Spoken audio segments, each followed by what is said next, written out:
મને કરંટના ઝાપટા આવતા હતા એના હિસાબે હું આ હોસ્પિટલમાં આવ્યો. મને કરંટના ઝાપટા આવતા હતા તો અહીંયાથી લઈ છેક અહીંયા સુધી મગજના ઉપરના એવા ઝાપટા આવતા હતા અને એ કયા સમય એનો કોઈ ભરોસો નતો. કરંટના ઝાપટાની જે વાત હતી ત્યાં આગળ મને અહીંયા દાઢીના ભાગે હતી અને એમના મશીન મારફતે એ મારું નિદાન પરફેક્ટ કરી દીધું. આજે એ વાત 1.5 વર્ષ થઈ, મને કોઈ તકલીફ પડી નથી.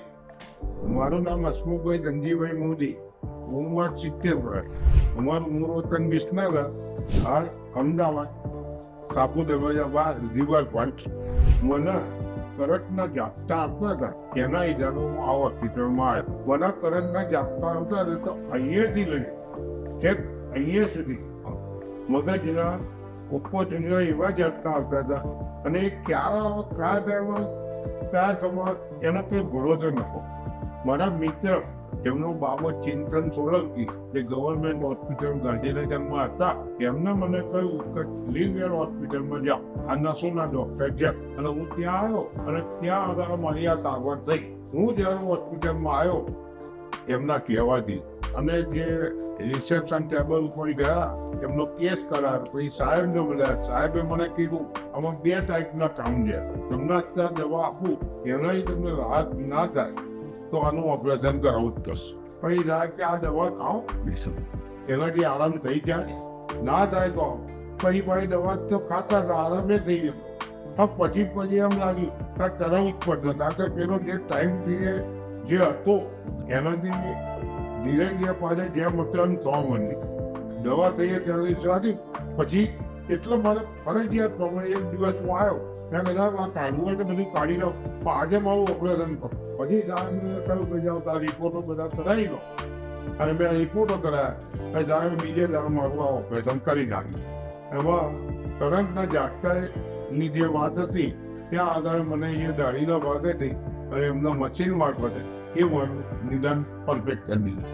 આજે એ વાત 1.5 વર્ષ થઈ, મને કોઈ તકલીફ પડી નથી.